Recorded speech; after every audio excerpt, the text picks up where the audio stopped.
அகமதாபாத் விமான விபத்து தொடர்பாக எல்லாருமே பேசிக் கொண்டிருக்கிறார்கள். அகமதாபாத், குஜராத் மாநிலம் அகமதாபாத்திலிருந்து லண்டனுடைய கார்விக் விமான நிலையத்துக்கு இன்று மதியம் ஏர் இந்தியாவினுடைய AI 171 போயிங் விமானம் புறப்பட்டிருந்தது. புறப்பட்ட சில நிமிடங்களிலேயே மேகானி நகர் குடியிருப்பு பகுதிக்கு அருகே கீழே விழுந்து நொறுங்கி விபத்துக்குள்ளாகி இருக்கிறது. மேகானி நகர் குடியிருப்பு பகுதியில் இருந்த பயிற்சி மருத்துவர் குடியிருப்பில் தான் இது மோதி இருக்கிறது. அங்கிருந்த 60 பயிற்சி மருத்துவர்களுடைய நிலை என்ன என்பது தொடர்பான விசாரணைகள் முன்னெடுக்கப்பட்டு வருகின்றன. அந்த விமானத்தில் 2 விமானிகளோடு 10 ஊழியர்கள், ஒட்டுமொத்தமாக 242 பேர் பயணம் செய்திருக்காங்க. பயணம் செய்தவர்களில் 181 இந்தியாவை சேர்ந்தவர்கள் என்றும் 52 பேர் இங்கிலாந்து பிரஜைகள் என்றும் ஒட்டுமொத்தமாக 61 பேர் வெளிநாட்டு பிரஜைகள் என்றும் சொல்லப்படுகிறது. விமானத்தில் 14 குழந்தைகள் இருந்திருக்காங்க.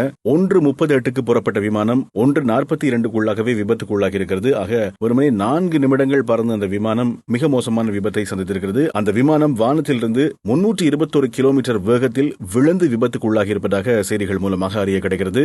போயிங் 787 ரக விமானம் தான் இவ்வாறு விபத்துக்குள்ளாகி இருக்கிறது. ஆனால் இந்த விமானம் மிகவும் பாதுகாப்பான விமானம் என்று சொல்லப்படுகிறது. அது மாத்திரமில்லாமல் இந்த விமான பயணிகளோடு குஜராத்தினுடைய முன்னாள் முதலமைச்சர் விஜய் ரூபானியும் இருந்திருக்கிறார். அவரும் காயங்களோடு மருத்துவமனையில் அனுமதிக்கப்பட்டு அதற்கு பிறகு உயிரிழந்திருப்பதாக செய்திகள் மூலமாக அறிய கிடைக்கிறது. இந்த விமானம் விழுந்தது மருத்துவக் கல்லூரியினுடைய விடுதி கட்டிடத்தின் மீது. அங்கு உணவருந்திக் கொண்டிருந்தவர்களில் சில பேர் உயிரிழந்திருப்பதாகவும் சொல்லப்பட்டிருக்கிறது. இந்த விமானத்தை இயக்கிய விமானி கிட்டத்தட்ட 8000க்கும் அதிகமான மணி நேரம் விமானத்தில் பறந்த அனுபவம் வாய்ந்த விமானியாகத்தான் இருக்கிறார். அவருடைய இறுதி செய்தி கட்டுப்பாட்டு அறைக்கு வந்திருக்கிறது. உண்மையில் மே டே அப்படின்ற ஒரு அறிவிப்பு தான் அவரிடமிருந்து வெளியாக இருந்தது.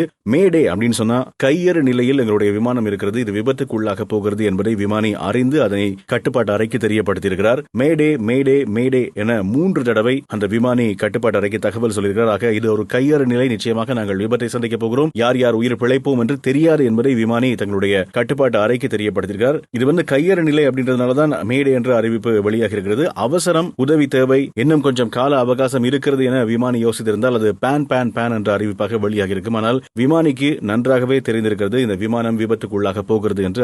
அதை அவர் அறியப்படுத்தியிருக்கிறார். இந்த விமான விபத்தில் முதல் கட்டமாக 130 பேர் உயிரிழந்திருப்பதாக சொல்லப்பட்டது. ஆனால் இப்போது அந்த பலி எண்ணிக்கை 170 கடந்திருக்கிறது.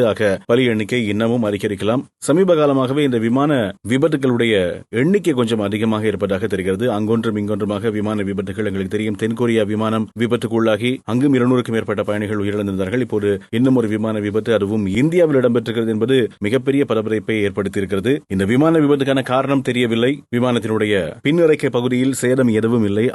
கருப்பு பெட்டியை மீட்டெடுக்கின்ற பணிகளில் இந்திய அரசு ஈடுபட்டுக் கொண்டிருக்கிறது. காயமடைந்தவர்களை மருத்துவமனையில் அனுமதித்து அவர்களுக்கான தீவிர சிகிச்சைகள் வழங்கப்பட்டுக் கொண்டிருக்கின்றன. இது தொடர்பாக மேலதிக செய்திகள் வரும்போது உங்களோடு பகிர்ந்து கொள்வதற்கு நாங்கள் தயாராக இருக்கிறோம்.